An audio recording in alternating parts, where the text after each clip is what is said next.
So start back from the beginning here. Good evening and welcome to the second try of the iFlightplanner for AOPA live stream. Thanks for joining us tonight. My name is Eric Rush. I'm the Director of Product Development at AOPA. And along with me tonight, and I'll introduce them in a minute, is Andy Matthews and John Burnside, who are co-founders of iFlightplanner. If you've been on any of our previous live streams, you'll recognize them. So we're going to do sort of the same thing tonight. This is our fourth or fifth live stream with iFlightplanner, and we usually conduct these right around the release date of a new version of iFlightplanner to demonstrate the new enhancements and new features that those features have. And that's the case tonight. This afternoon, July 20th here, 2021, where a new version of iFlightplanner was released. And tonight we're going to discuss what to expect in that new version, not only now, but in the future. Look at some of the other new features released since our last live stream. And we're going to do a general review of some of the more popular features, since we know some of our viewers haven't used iFlightplanner for AOPA yet. And at the end, we should have a little bit of time for some Q&A, and we'll do that over here in the YouTube chat, and I'll monitor that, and we'll take as many questions as we possibly can. If you're new to AOPA or iFlightplanner, we want to make sure that everyone is aware that iFlightplanner for AOPA is included in your AOPA membership. The AOPA version of iFlightplanner provides a browser-based flight planning tool and includes the most popular features used by our members. That version runs in most all the common web browsers, so as long as the device you're using has an internet connection. It could be a Windows computer, Macintosh, or even a tablet or smartphone. Those will all run iFlightplanner for AOPA just fine. If your flight planning needs are a little bit more advanced, and if you want to have an EFB to use while you're flying, iFlightplanner does offer two different EFB versions of their app, and we're going to take a look at those and talk a little bit about the differences between those a little bit later. Those are upgrades, but AOPA members do get a discount to those versions, which makes it a lot more affordable than some of the other EFBs out there, and it also works perfectly along with the AOPA for iFlightplanner desktop version. Also, if you are an AOPA Pilot Passport user, and that's the little Pilot Passport app that runs inside the larger AOPA app, we will be providing a redemption code at the end of the evening that you can enter into the AOPA Pilot Passport app and get a special badge and 1,000 Pilot Passport points. If you're not aware of the AOPA Pilot Passport program, you can learn more about it by going to aopa.org and searching for Pilot Passport. We'll talk a little bit more about that later in the presentation as well. Okay, enough with the housekeeping. I know everybody's here to see what's new in iFlightplanner, so let's get started with the presentation. Okay, I want to welcome onto the presentation here Andy Matthews and John Burnside, as I said, co-founders of iFlightplanner. Thanks for being here again tonight. Hopefully we've got all the technical little snafus behind us here for the night. So John, I think what we'll do is, last time I think we started with Andy, but John, we're going to start with you this time. Just set the stage for us a little bit. I know there's some big things with iFlightplanner, and I'm excited about with what's going on. But give us just a little bit of background on the role that our users or the iFlightplanner users contribute to the development and overall enhancement of iFlightplanner. Definitely. First, it's good to be with you tonight. Good to be with all the AOPA members that are joining us on the live stream. We appreciate you tuning in. And but that rolls right into what we really appreciate is all the feedback and contact messages and questions that you send us since April of last year, when we launched iFlightplanner for AOPA, on through last year and the first half of this year. Since day one of iFlightplanner, when Andy and I launched it in early 2010, it's been about member feedback, user feedback, letting us know, we can sit in a room and pretend we know exactly what pilots are looking for. But that first-hand experience of a pilot saying, hey, I used it in the cockpit and it was great, but if it did this, that would be wonderful. Or, hey, I'm at home planning and I want to be able to do feature XYZ, could we make that happen?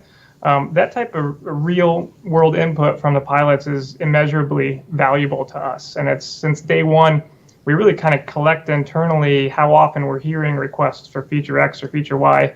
And as something kind of bubbles to the top, we put that to the top of the priority list and make it a priority to produce that feature. So, I just want to reiterate for everybody out there that your feedback is something that we're always interested in, whether that's contacting the AOPA Pilot Information Center and asking a question or asking about a feature, or reaching out to us directly at iFlightplanner.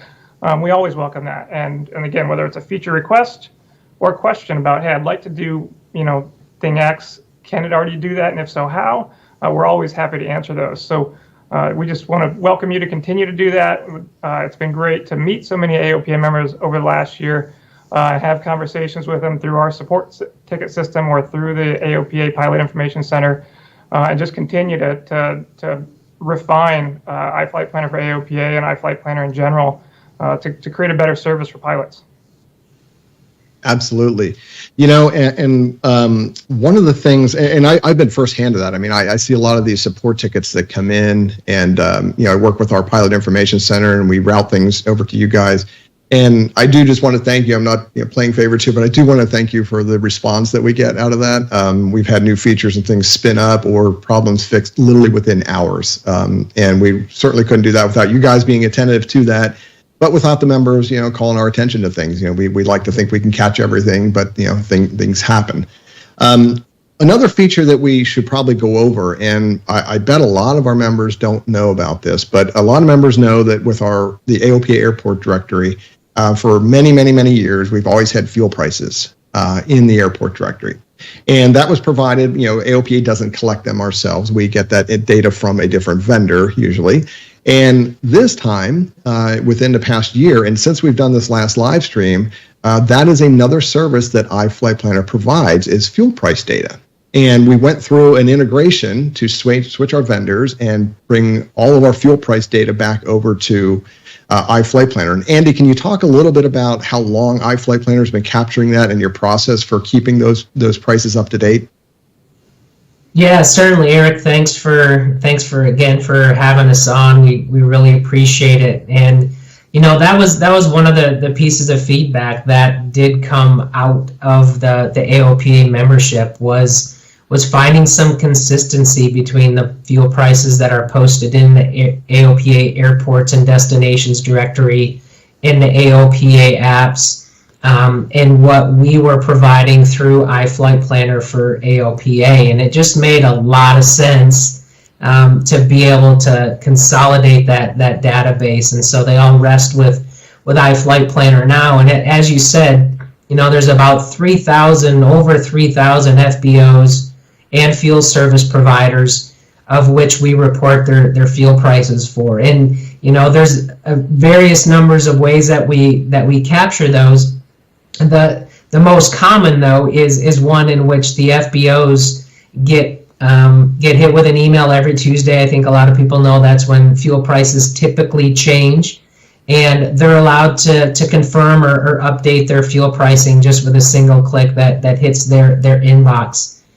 That happens right away. As soon as those prices get posted by an FBO or fuel service provider, they're updated in iFlightplanner for AOPA. And then there's a job that runs each night automatically, in which the AOPA Airports directory and the apps also pull that data. So there may be a little bit of a delay in some instances when you see a price updated on iFlightplanner that hasn't quite migrated over to the AOPA side just yet, but that's just one step in us creating a really consolidated experience in how we do that. So where there's gaps in the fuel prices, we're constantly monitoring that, make sure that they're keeping updated. We accept pilot-reported fuel prices, as well as we're reaching out to the FBOs and fuel service providers via phone when we're having a hard time getting a response via email. So it's an all-hands-on-deck approach, and we're really excited how we've been able to incorporate that into all the products. And just to kind of give you a quick demo in how we've started to incorporate some of the fuel pricing as well as some of the features into the airports directory. You can see here where you're on the Ann Arbor Municipal Airport page. We're based in Ann Arbor, Michigan. I think many of you have heard that before. And below the airport diagram, you'll see this distance calculator. And it has two functions. You can see you can grab the distance and you can plan a flight. So I'm just going to throw in an airport code here. I'm going to tab over. Excuse me, I entered that one in backwards, but we'll update that to Cessna Aircraft Field. You can click get distance. It's going to go ahead and calculate that up. You can see 679.9 miles there. But really what we like to see is this planned flight button. And when you click that with an airport in the destination as well as the distance from field, you can go ahead and automatically launch iFlightplanner for AOPA with that airport code in there and with a route drawn on the screen. So give a second while that spins up.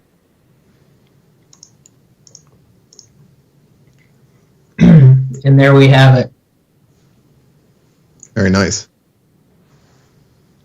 And one other thing I think it's important to point out to members, for the longest time, we had a lot of requests to have pricing for MoGas.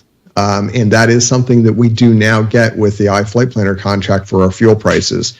So we've actually added that as a search engine option in the AOPA airport directory. So you can actually turn on MoGas when you're searching for an airport, and it will filter out and only show you airports that have MoGas. And we went one step further. We went ahead and added UL94 or Swift fuels that some people may know. So there's not a lot of those out there, but that is something that there are getting more and more Swift fuels, providers or distributors out there. So that's something that's going to grow. But we do have those prices for those few that are out there now. So Swift fuels, MoGas, of course, 100 low lead and all the different flavors of, Jet A that's out there with and without PRIST and all of that. So all of that is a complete set of fuel price data. We also get that updated from you guys daily, where before we were only getting weekly updates from our previous vendors. We now get daily fuel price updates. So that's been a really big increase for us. And we do appreciate all that work you put into it. Yeah, absolutely. And just to show quickly how we can get to that data, if we switch back to the map, Warren, you can see here this flight that we planned was a little bit too long for the aircraft, so we get a notification there. I'll clear that. But on this map layers menu here in the upper right-hand corner, you can see those fuel prices that Eric just mentioned. There's 100 low lead. There's the MoGas prices. There's the UL94. There's a bit fewer of those, but really good visual of the fuel prices that you're able to see on the map. They're color coded based on their relative price nationally. So least expensive third, middle third, and most expensive third. So there's a lot of really great visualization features here.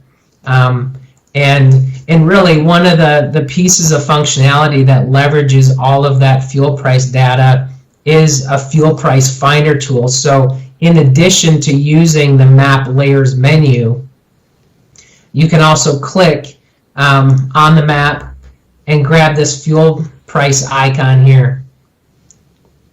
And what you're going to see is a radius around your route. That orange line that you see depicted on the screen is where you've told us you want to set your reserve fuel. So the planning engine calculates that, and so here we are. We can see the prices that we're presented with, and you can see right down here in the lower left-hand corner of the circle, there's a $2.75 price. So this is a quick premium feature, but what we can go ahead and do here is insert a trip stop.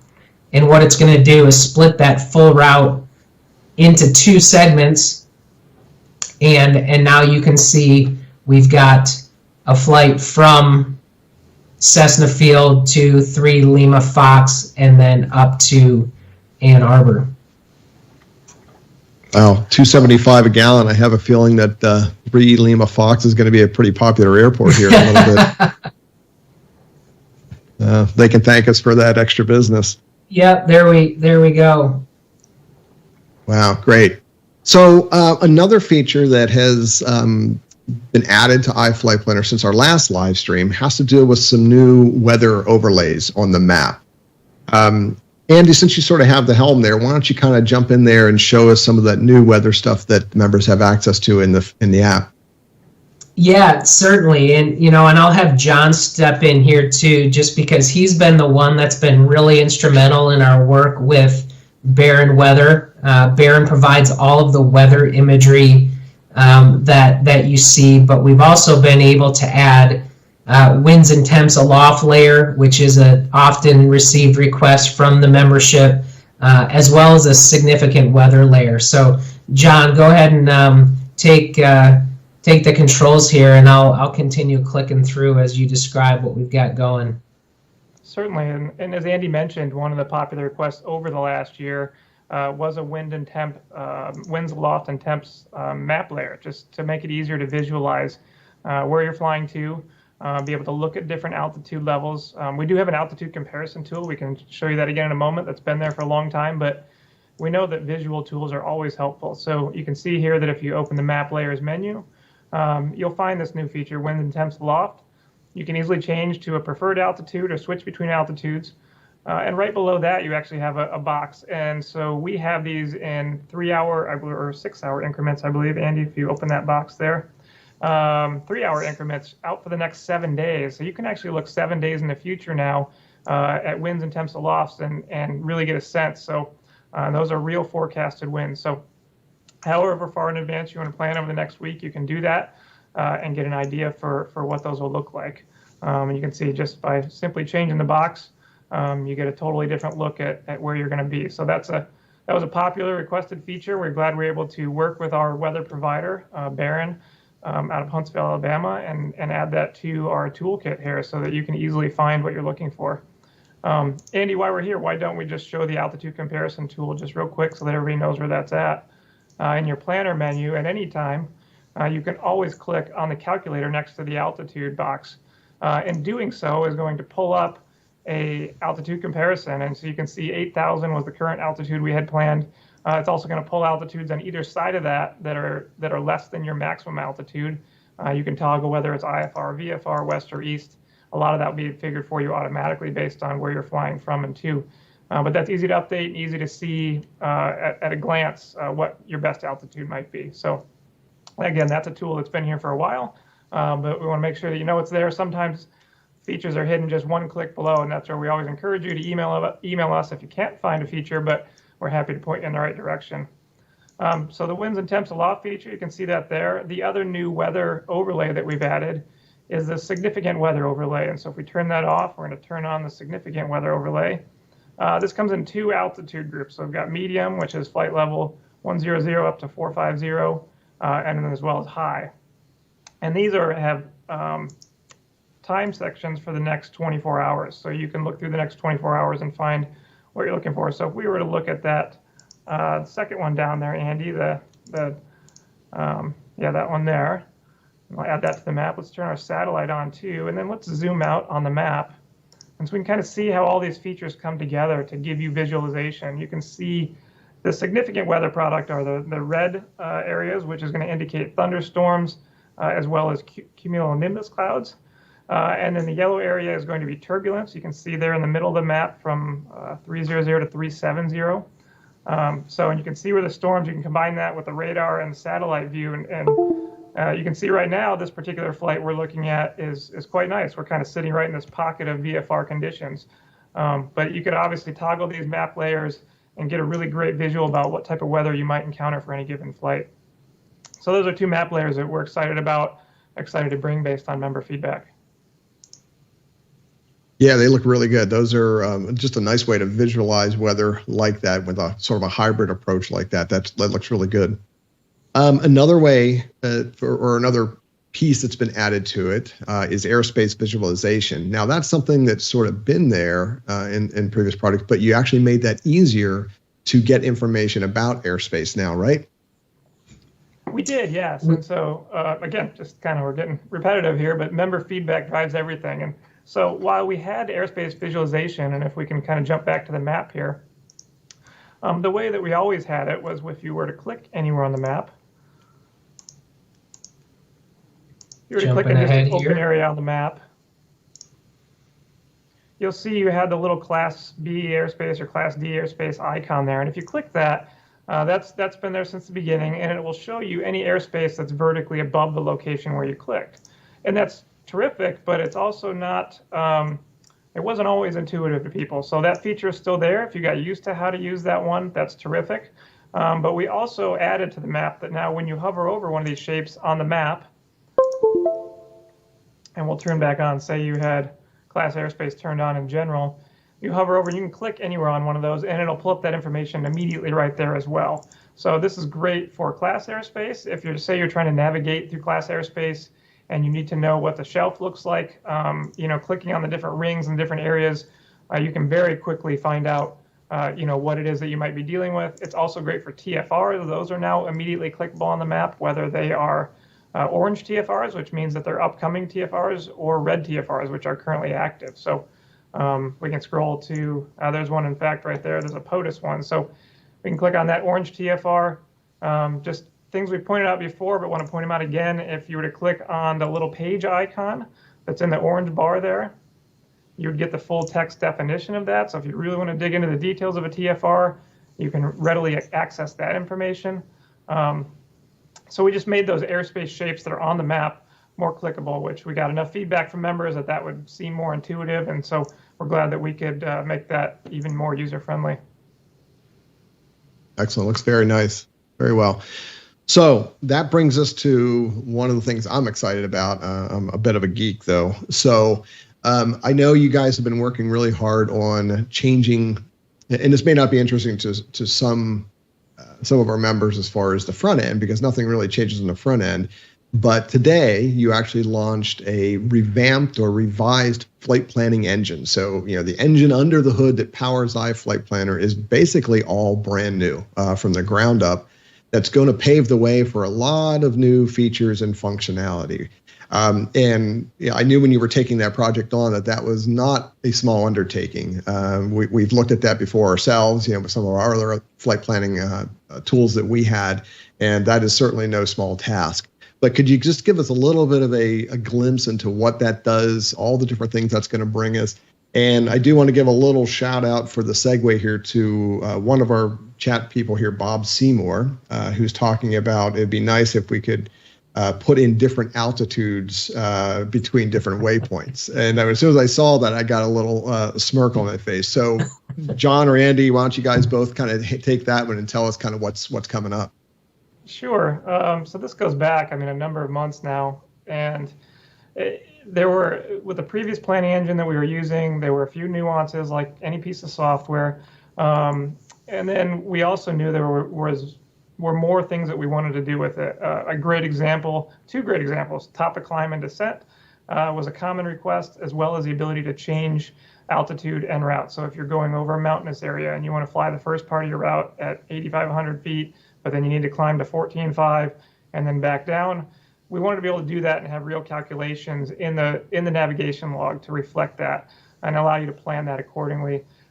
So adding those type of things, we also felt like we had room to improve the speed of the planning engine, just so that user responsiveness of the interface was even faster. So probably 6 or 7 months ago, we kind of sat down on the drawing board and said, how do we achieve these different things? And so today, officially at 1 o'clock, we turned that on for all users, and that's active now. So not only has it solved a few issues that we had before, one, probably the biggest one I'd point out, had to do with lat long accuracy. So if you were planning a route and using precise lat long points, say you're planning a funeral military flyover, or you're a helicopter trying to land at a very specific place, or you're trying to navigate with lat long points through complicated airspace, the precision of the previous planning engine would lose some of that accuracy, and so the waypoints might shift slightly after you plan flight.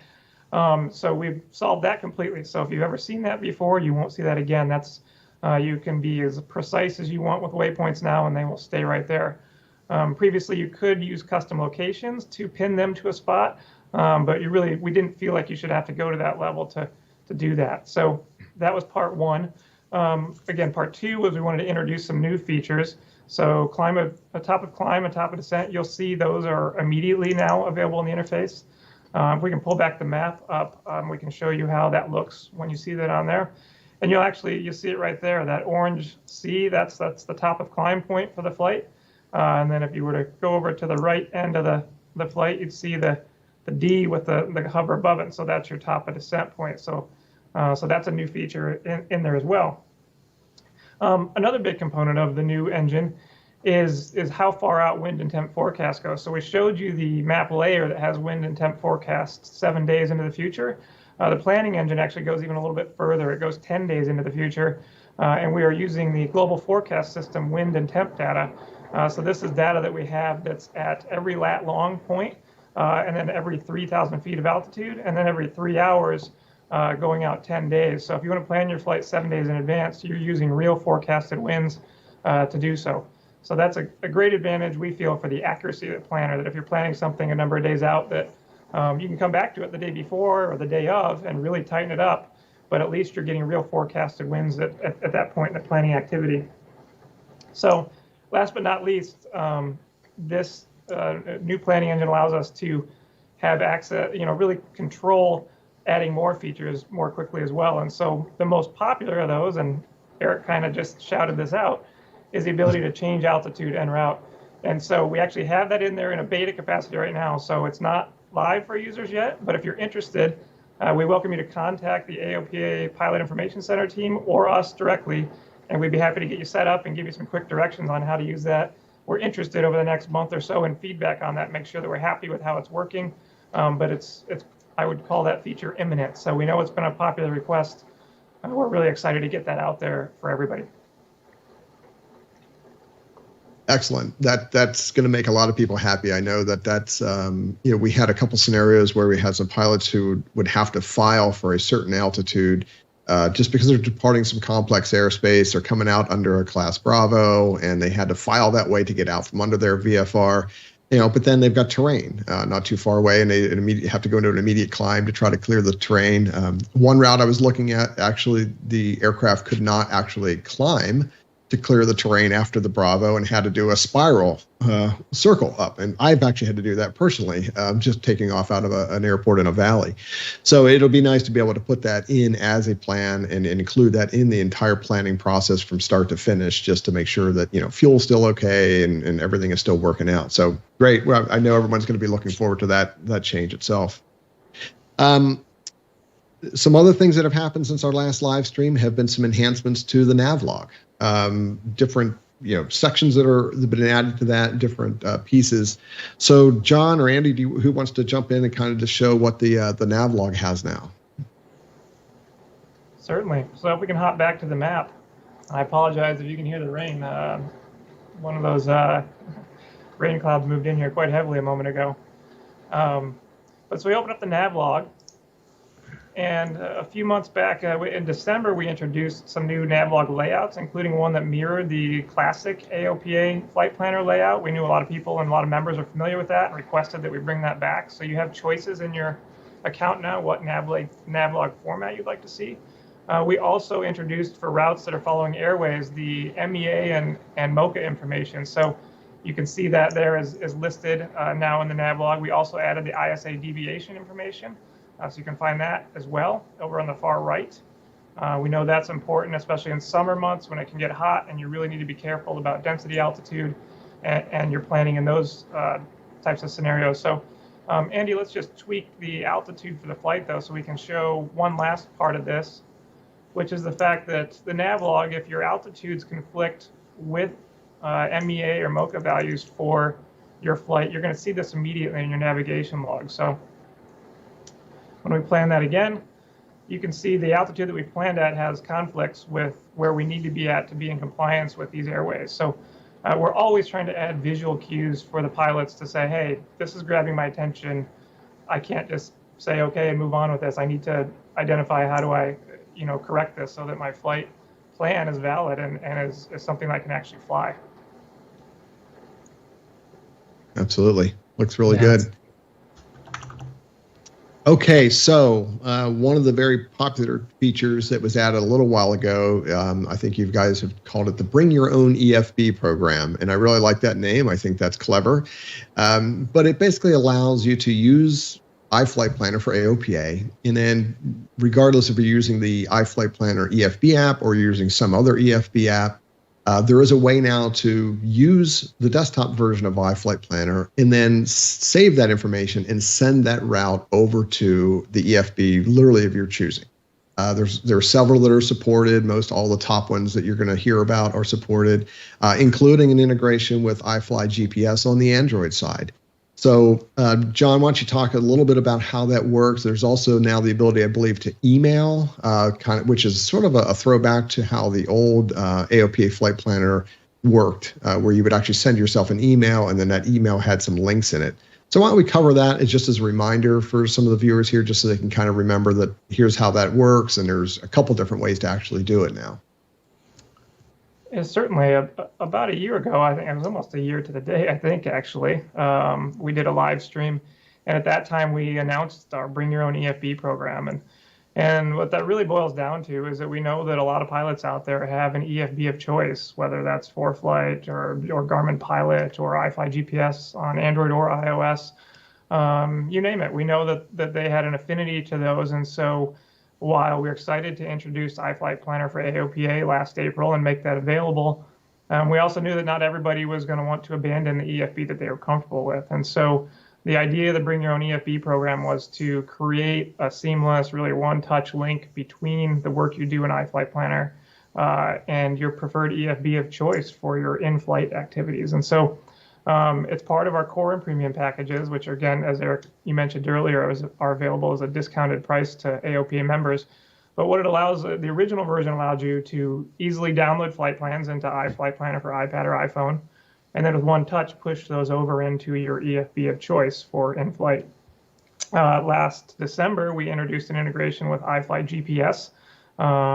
They were open and interested, been great to work with, allowing us to seamlessly integrate there as well. So if you're an Android user and you use iFlight GPS, you can download the flight plans that you do in iFlightplanner for AOPA and use those in flight also. But once we launched that, and again, back to member feedback, we had a lot of questions about, hey, we used to be able to just email these to ourselves, and then click the link in the email and it would open up in our EFB of choice. And so a little while back, since our last live stream, we added that feature as well. So Andy, I think you can kind of give us a peek there where they can find that in iFlightplanner for AOPA.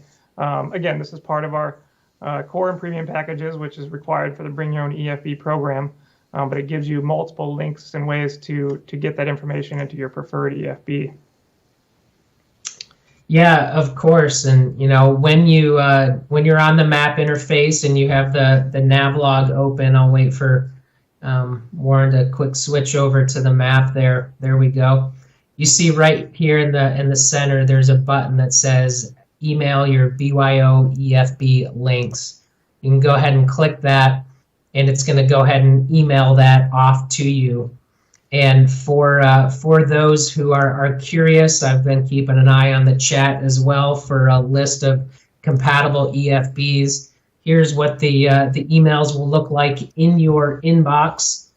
So there's Flight Plan Go, FlyQ, ForeFlight, Garmin Pilot, and WingX.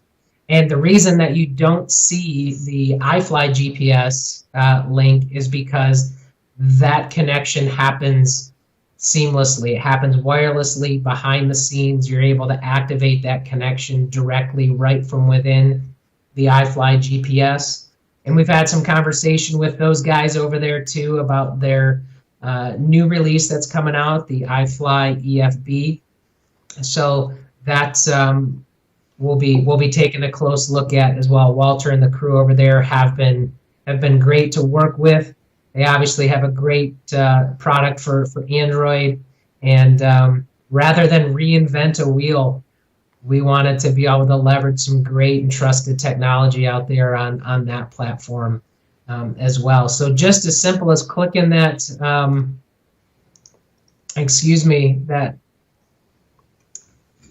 BYO EFB links button, it'll hit your inbox, and if you open those emails up on your mobile device, your tablet, your phone, whichever device your EFB is on, it'll have a hot link in there to open the route that you just emailed to yourself in your EFB. One note there too, Andy, just so that's part of our Bring Your Own EFB program. And if you click the one here in the navigation log, you'll get an email with just that navigation log. But if you're using, as part of our premium package, if you're using our multi-leg trip planning, and you go to the docs section over there, Andy, on the right. Yep. and you click, there's another link here. This will actually send you the EFB links for your entire trip. And so we've kind of got a sample of that as well. So if you had a multi-leg trip, it'll send you both of those. And you can see now, so you could send one email to yourself, have your routes ready to go. And once you're departing each airport, it's simply just open your device of choice and open that into your EFB of choice.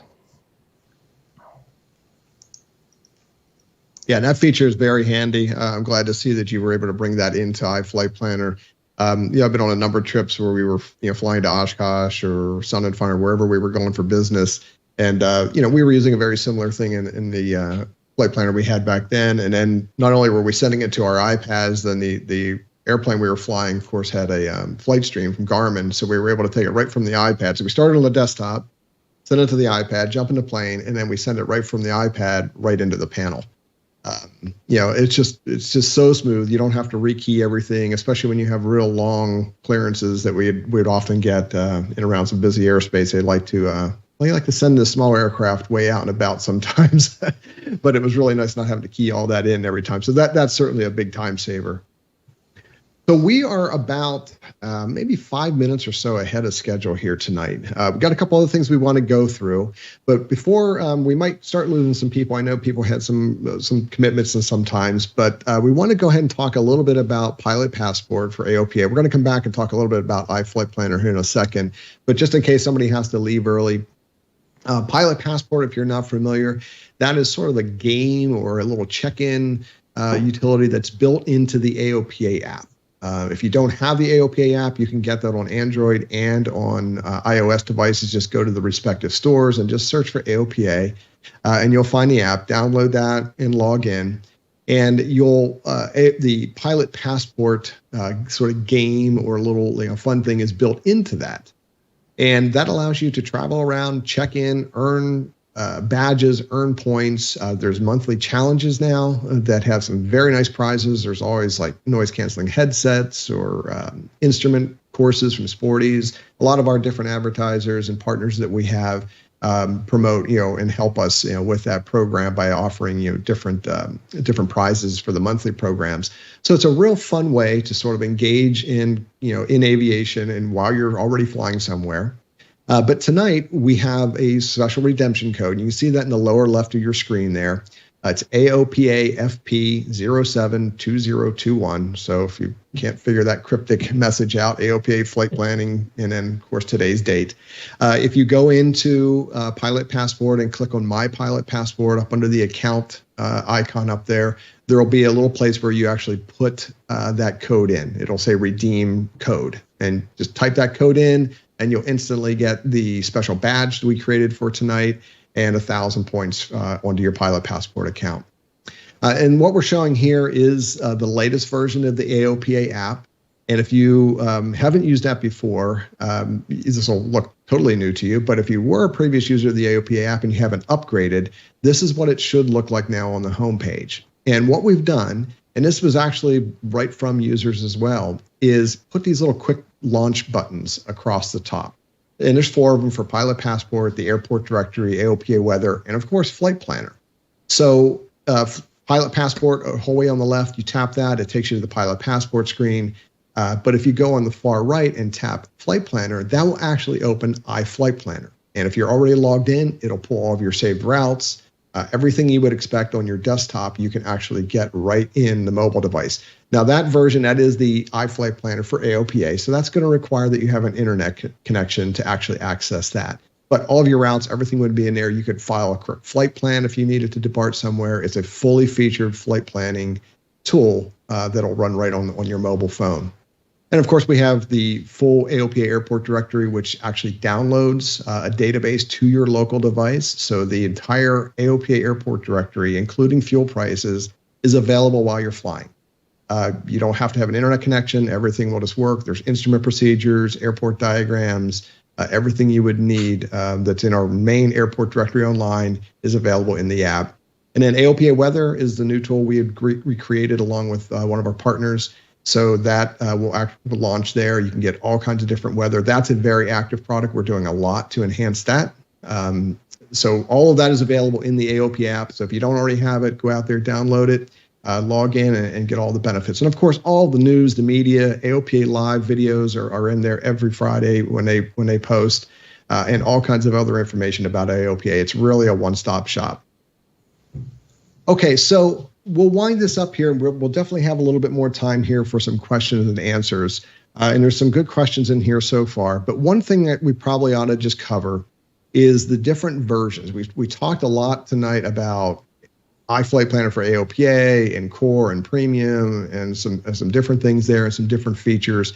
But why don't we just do a review of really the different versions of iFlightplanner, what's included in the AOPA membership, and then what you can upgrade to, and then how much that is to upgrade. So John and Andy, if you want to sort of tag team that, or I don't know who's best to handle that one, but I'll turn it over to you guys to kind of spell that out for us. Yeah, I'll take that one, Eric. And before I hop over there too, just keeping an eye on the chat, it looked like a couple of members that wanted to grab the points and the badge for tonight's live stream didn't have a chance to grab it. So if we could throw that into the chat or throw that up again at the end, that would be awesome. Sure. Yeah, I'll put that in there now while you're covering this. Cool. Yeah. So somebody beat me to it. What's that? Go ahead. Sorry. I said somebody already beat me to it. Go ahead. Sorry about that. Thanks, Larry. So this is a great breakdown of the differences between the different membership levels. So we can see, there's the three versions. There's iFlightplanner for AOPA, Eric mentioned, and we're really excited to be able to make this available as a member benefit free with your AOPA membership. It's accessible on your preferred web browser, on your preferred platform. It's interactive US planning, the full airport and facility directory, you pulling regulatory compliant weather briefs, flight plan filing, and the ability to print those documents. So really those essential features that you need to be able to plan a flight, grab a brief, and file the flight plan. Upgrading to iFlightplanner Core includes all of those features, but you get some enhanced weather, which includes some animated radar and satellite. The EFB flight planning integration, so specifically with iFlightplanner for iPad and iFlightplanner for iPhone, but also that bring your own EFB connectivity that we discussed just a moment ago. That's available for only $40, $39.99 actually, with your AOPA membership for an entire year. There's offline data storage. There's the in-flight GPS and moving map in the iOS products, digital instruments, cockpit voice recorder, flight track visualization. There's a ton of great features there. And then stepping up to iFlightplanner Premium, which includes that multi-leg planning and really some advanced EFB functionality. You can have multiple performance profiles per aircraft, which will become even more powerful when we eventually release the multi-altitudes per leg. You can pull on recently cleared ATC routes. There's a full pilot logbook in there. Export to some of the Garmin products that you're able to load directly into those GPSs. So there's a ton of functionality there, and with your AOPA membership, that's only $79.99 a year. It's regularly $100, but with your AOPA membership, you save 20% off that. And when you're in iFlightplanner for AOPA, there's a button to upgrade there. You can also access this page, iflightplanner.aopa.org/AOPA, and if you're logged in, you'll be able to take advantage of those discounted prices. Andy, we can probably throw that link in the chat too, in case anybody wants to click through to that. Yeah, that's a good idea. Yeah. But that's definitely the best breakdown of the three versions. And there's always more information on the AOPA website. Like I said, where Andy's talking about, get all the information there. Sign up for that. With the AOPA member discount on those two products, I'm not aware of any EFB apps out there that are, sort of in that price range for everything you're certainly getting with that. So that's a great member benefit. And I know I saw some support tickets, and while it's not officially supported, I did some testing, and you can see John getting nervous here right now. I did some testing in a flight simulator, actually the new Microsoft Flight Simulator, and with a couple little third-party bits, I was actually able to get iFlightplanner working perfectly fine in iFlightplanner 2020. In Microsoft Flight Planner 2020. I was able to get it working with some third-party utilities, and was happily flying around and using iFlightplanner in Microsoft Flight Simulator. So yes, that is technically possible. You might have to put your geek hat on a little bit to get some of the pieces set up right, but it does actually work, and you can simulate a GPS and an actual position while you're flying. So definitely works. Okay, so we're actually coming up on a good time here. We got about 10 minutes left in what we're scheduled for. We're going to go ahead and do some Q&A here, and I'll look through some of these questions. If you have any other questions you want to ask, now's the time to do that. Of course, if we can't get to your questions here tonight, you can always send them to our Pilot Information Center. You go onto our website, there's contact phone numbers, and there's forms that will actually sort of walk you through getting to the right team member at AOPA. But let's just go through. I'm going to sort of go back up to the start here a little bit and see, there's a few questions I was looking at. Let me see if I can pull one out here. Okay, so we did answer the one about the altitude change point. So that's something that is sort of in beta right now. If that is something you're interested in, certainly contact iFlightplanner, tell them you'd like to sort of be a beta tester for that altitude en route change point, so they can get you set up with what you need to do there to test that. That is in the release today, but it's not, in its final form probably, so it does need a little testing on it. And let's look here. Somebody was saying, is AVAIR supported as an EFB? And I don't believe AVAIR is right now. And if I remember correctly, AVAIR is a Android-based EFB. It is, and if there's members out there that are using another EFB that they would like to see supported, there's two ways to do it. They can obviously reach out to us.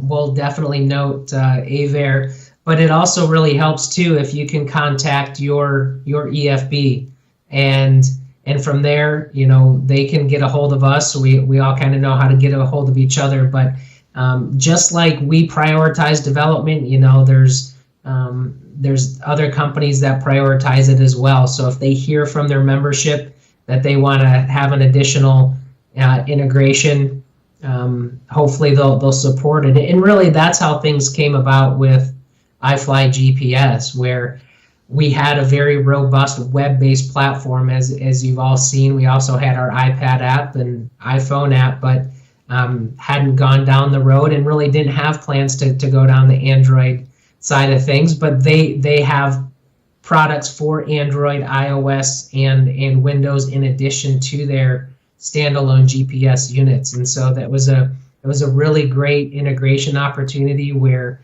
a lot of great technology was able to come together and support the membership. Right. Let's see here. There was a question posted a little bit earlier, and to be honest, I'm not sure if there's a way around this, but somebody wanted to know if there was a way to get directly to iFlightplanner for AOPA without having to sort of hop through that sort of intermediate AOPA page we have there. Now, I know we do pick up some authentication there to validate the membership and things like that. But if somebody is signed in, is there a way that they can bookmark just the My Flights page? Will that still work? It will, yes. Actually, if they just go direct to iflightplanner.aopa.org, it'll immediately determine whether they're authenticated. If not, it'll send them back through aopa.org to sign into their account. But otherwise, it'll take them right into their My Account homepage.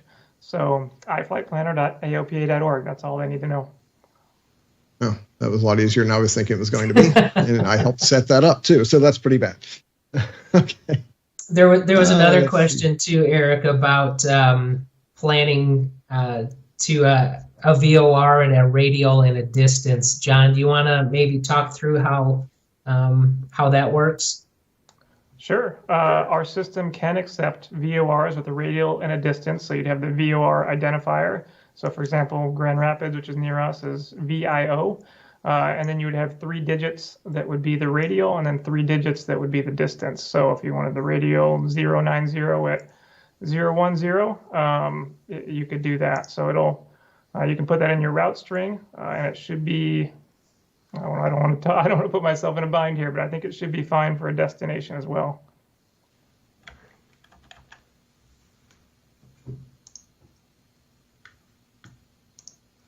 How'd we do? Well, you put it between an airway, and it's not on that airway, so it's not going to pick that up. But Yeah. If we'll do it this way here.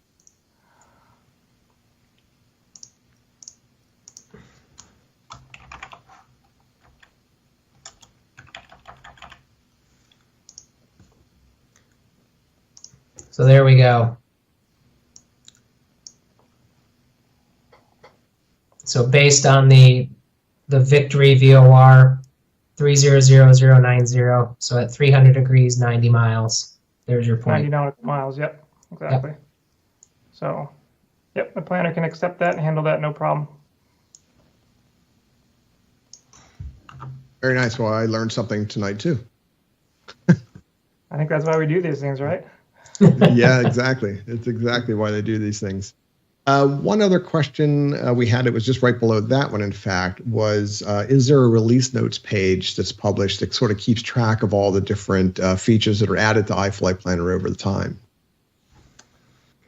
You know, that's a good question. We actually haven't done that. We do where I would point people to and members to is the iFlightplanner blog. Let's go back to, Warren, if you can take us back to the map screen, and then Andy, let's close out here. Before you do, let's just do a quick reminder here, because we do get this question from time to time, is how to close out of the planner. And I know some people might miss that X in the upper corner. We try to keep it kind of minimal so it doesn't take up too much interface, but that X in the upper right is always how you want to exit here. For new trips, it's going to give you a chance to save or discard any planning activity. For existing trips, it'll automatically save that. So rather than closing the browser tab or closing the browser window altogether, you just want to use that X in the upper right. That brings you back into your My Account area. And here we're on the My Flights page. Let's go to the Home tab there in the top, Andy. Just want to remind everybody on the Home tab of your account. So this is a great page to bookmark. And this is what, if you just type iflightplanner.aopa.org in your browser, you'll end up here once you're signed in. Your recent and upcoming flights are going to show at the top, so it's a very easy way to access something, maybe planning a trip you were already working on yesterday or the day before that's upcoming. But below that, we have not only the AOPA kind of news feeds, so you can easily jump in here. You know, I think we'd like to think that pilots could hop in here on a daily or every few days and say, all right, what's new with AOPA? I can scroll down and see what the interesting things are going on in the world of aviation. If you click on the iFlightplanner icon there, that's going to show you the iFlightplanner blog. That's going to keep you up to date. Obviously, the most recent entry is about the ARAC cycle that went live last week. So, but keep an eye there. So we don't have an official release notes place, but we do have the live streams that we've done. Those are all in the YouTube archive under AOP Live. But we also have our blog entries that talk about a lot of the new features. We also have the help section, which is, I think Andy kind of hovered there. That's a great spot to go to. Just to reiterate, when we talk about contacting the AOPA team or contacting us, those features are here, as well as the user guides. So the user guide is a great spot to kind of get a lot of the basics and what does some of the color coding mean and what do some of the different icons mean, all that's in there. So you'll see in the next couple of days that this live stream will end up in the playlist here. So if you want to go back and look at any of the past live streams that walk through a lot of the features and new things that we've added over the last 15 months, this is a great spot to do it. Perfect. Thanks for going over that. And I think that takes us right up to about our time here. So we do apologize for the little technical gremlins that we had sneak in there at the beginning, but we got those worked out. And if you are heading off to Oshkosh, here later in this week and all next week, please be safe. I hope you guys have a great time. This will be one of the first ones that I've missed in a while. Unfortunately, I'm not going, and of course, none of us went last year. But definitely have a great time. I think what I've heard, they're talking record numbers, which is fantastic. I am so glad to hear that. So anyway, that's going to do it for us tonight. Again, if you have any other information, please go to the AOPA website or even iFlightplanner. We're happy to take questions there. Our Pilot Information Center is well versed in handling a lot of these questions, and if we can't answer it, we can certainly get you over to the team at iFlightplanner. So for myself and for Andy and John from iFlightplanner, we want to wish you safe travels. Everyone be safe. And also, we want to send a special thanks to Warren Morningstar, who was our producer tonight back in the AOP live studio in Frederick, Maryland, squashing some of those little gremlins we had. So anyway, thanks for joining us tonight. We'll be back and doing another one here just in a little while. So stay safe, and we will see you next time. Take care, everyone.